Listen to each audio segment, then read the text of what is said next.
اعوذ باللہ من الشیطان الرجیم۔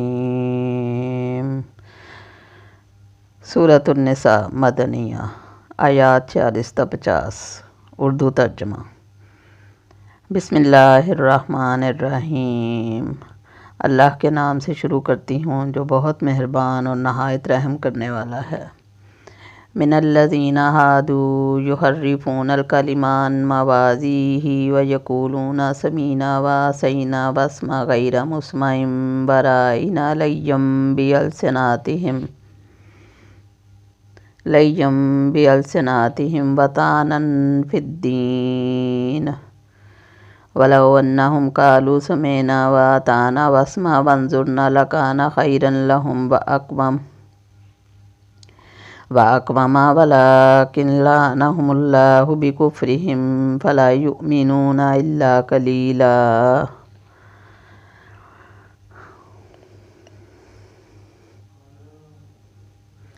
بعض یہود کلمات کو ان کی ٹھیک جگہ سے ہیر پھیر کر دیتے ہیں اور کہتے ہیں کہ ہم نے سنا اور نافرمانی کی۔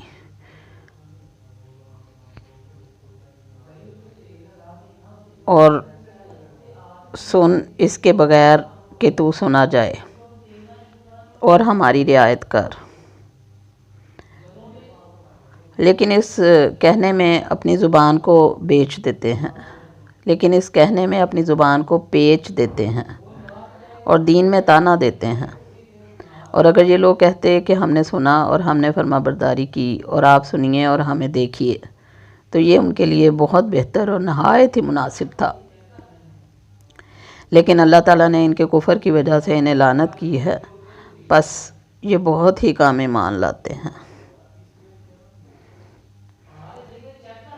یا ایھا الذین اوتوا الکتاب آمنوا بما نزلنا مصدقا لما معکم من قبل ان نطمس وجوہا فنردها علی ادبارها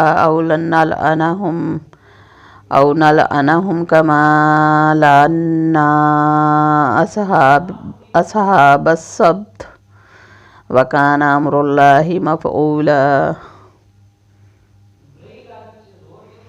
اے اہل کتاب، جو کچھ ہم نے نازل فرمایا ہے، جو اس کی تصدیق کرنے والا ہے جو تمہارے پاس ہے، اس پر ایمان لاؤ، اس سے پہلے کہ ہم چہرے بگاڑ دیں اور انہیں لوٹا کر پیٹھ کی طرف کر دیں یا ان پر لعنت بھیجیں، جیسے ہم نے ہفتے کے دن والوں پر لعنت کی، اور ہے اللہ تعالیٰ کا کام کیا گیا۔ ان اللہ لا یغفر ان یشرک بہ ویغفر ما دون ذلک لمن یشاء ومن یشرک باللہ فقد افتری اثما عظیما۔ یقیناً اللہ تعالیٰ اپنے ساتھ شرک کیے جانے کو نہیں بخشتا اور اس کے سوا جسے چاہے بخش دیتا ہے، اور اللہ تعالیٰ کے ساتھ شریک مقرر کرے، اور جو اللہ تعالیٰ کے ساتھ شریک مقرر کرے اس نے بہت بڑا گناہ کیا اور بہتان باندھا۔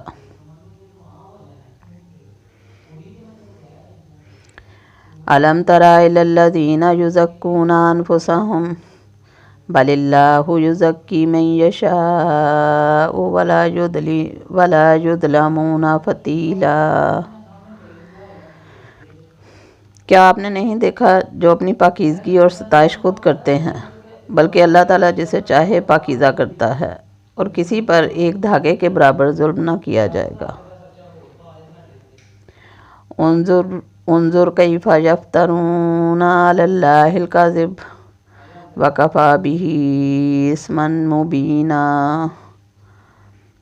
دیکھو یہ لوگ اللہ تعالیٰ پر کس طرح جھوٹ باندھتے ہیں، اور یہ حرکت صریح گناہ ہونے کے لیے کافی ہے۔ صدق اللہ العظیم۔